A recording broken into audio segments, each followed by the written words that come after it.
Alright, it's been a while since I did an Yngwie Strat video, and I thought that I had done this one already, but apparently I haven't, because I looked back through my videos and didn't see.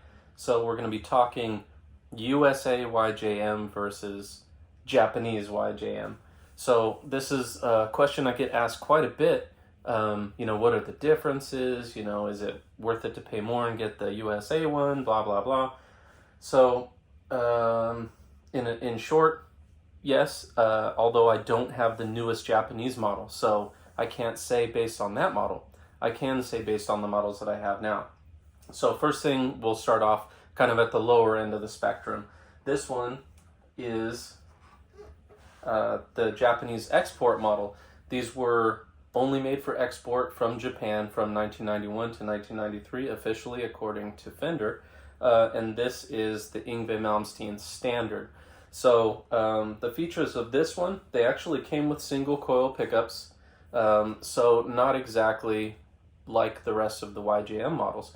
This one has a brass nut, but they didn't come with the brass nut. Came with 2 string trees. The quality is still very good. Japan's been making very good guitars for a very long time. The big differences with this model is that the scallops are very shallow in comparison, and it has the vintage size frets. So you don't really get the same feeling as you would from the American YJMs, because they have a lot deeper scallops plus the super jumbo frets. So you never touch the wood. This one, if you press hard enough, or if you get close enough to the fret, even though it's scalloped, you'll still be touching the wood right there where it kind of ramps up towards the fret. Not a big deal, but those are things to consider when you are considering buying your first YJM, as I did several years ago. And that's kind of what started me on this whole thing, was because I didn't know. There's nobody really out there breaking it down really detailed. Well, at least there wasn't at the time. There's a couple of folks now, and it's really helpful.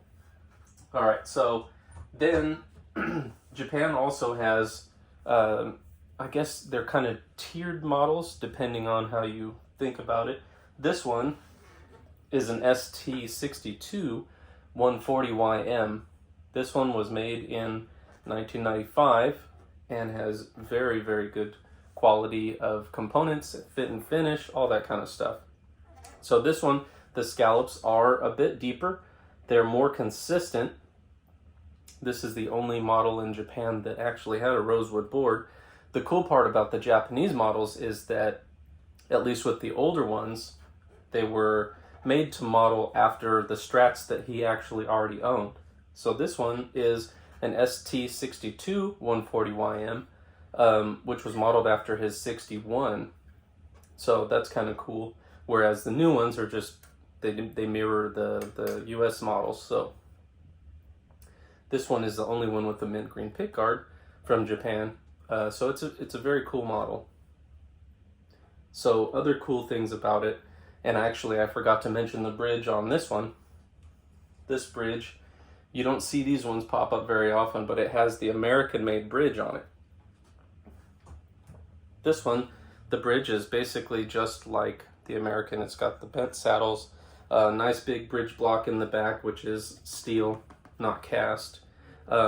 The difference, though, a lot of the times in the YJMs is the component quality. So they didn't start getting the no-load tone pot till like 2012. So all these just have regular tone pots. But most of them do have pretty fast volume knobs. It was rumored that Yngwie actually used the Japanese pots because they were faster, until he got his own, of course, with Seymour Duncan. But you never know what you're going to get in here. They could be big pots, they could be little pots, it could be a mixture of the two, and some of them are used guitars, but I looked at the solder joints.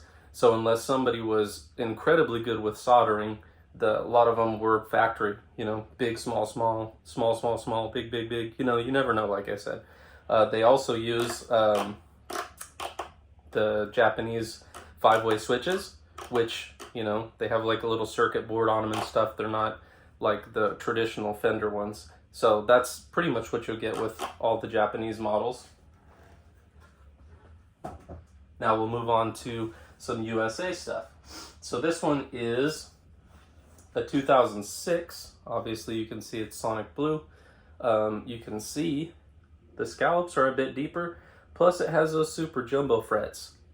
So if you really like the scallops and you really never want to touch the fretboard, you're going to want to get the US models, at least up until 2012 when Japan basically mirrored the US model. But the quality overall is going to be a little bit better. I've noticed more consistent in the American models versus the Japanese models. One other thing that I didn't mention for Japan is that the body wood, they use basswood. So sometimes it's heavy, sometimes it's light. I have one Japanese model that was a Tokai build, and it weighs under 7 pounds. Whereas some of the other ones, this one's actually kind of heavy. It's probably pushing 8 pounds. So you never know what kind of weight you're going to get. Whereas the American ones, they're all kind of in that mid 7 pound range, which is not too bad. Not too light, but not too heavy. And depending on what year, you're going to get different pickups. This one has the HS4, HS3, HS3. American three-way switch, has the no-load tone pot like they had since the beginning of the big headstock model. Before that, they had the tone expander on both. And these ones have, of course, the nice bridge, the bent saddles, big bridge block, all that kind of stuff. Then more USA stuff. So this one actually has a very late model neck on it, 2016. I was told it was original, but I think it's an original YJM body, probably from the mid-2000s with a later neck on it. But you can see now the scallops are crazy deep, and they still have the super jumbo frets. So I really like the later necks. Up to about 2016, that's when I guess they were getting a bit thinner, and then people are complaining about, getting that high E string falling off, and even some having problems with the low E string. I've noticed this one sometimes on the low E, on the higher frets, does slip off a little bit easier. And then, of course, the latest model from the US. So this is a 2014. You can see same thing, very deep scallops, very large frets. These have the Duncan strap lock, which is a little bit different. So you can't just use a regular strap, you have to have the little locking pieces. Otherwise, you'll be playing without a strap. I don't stand that much, so it doesn't really bother me anymore. But overall, I would say get whichever one you like. You're going to be impressed with any of them. The Japanese ones are still extremely good quality. Japan typically doesn't put their name on stuff if they don't approve of it, you know what I mean? So, in a nutshell, get whichever one you like based on the features. If you want one that's like a 62, grab yourself a 62. If you want one that's like a 68, good luck in finding them, but pick up the ST68 185YM. If you're dead set on US, get US. Either way, they're all very good guitars. I just like breaking down the features so that you can make your own decision. Thanks, guys.